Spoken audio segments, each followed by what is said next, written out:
Has anyone seen Landon? Ah! There he is!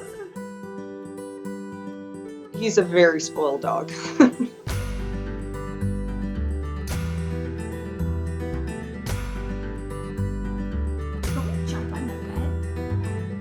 Catch Fenway! We got Fen at 8 weeks old. He was the center of our universe. He definitely knew something was up. We would jokingly call Landon his puppy and say, yeah, the puppy's coming soon.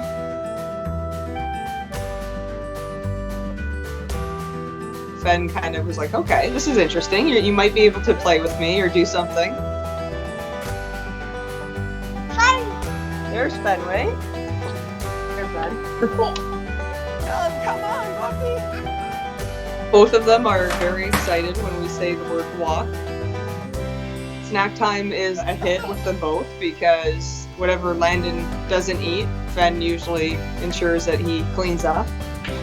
Oh yeah, there you go. Fenway, it's okay. He's in the big boy bath. He's just a little bit nervous. He doesn't like if he gets too crazy. Him having Fen, I just think it teaches compassion. Because he has a 180-pound dog in his life, he's not scared of any animals. So his passion for animals is amazing. We lucked out. Say hi! Oh yeah, his computer now is going down.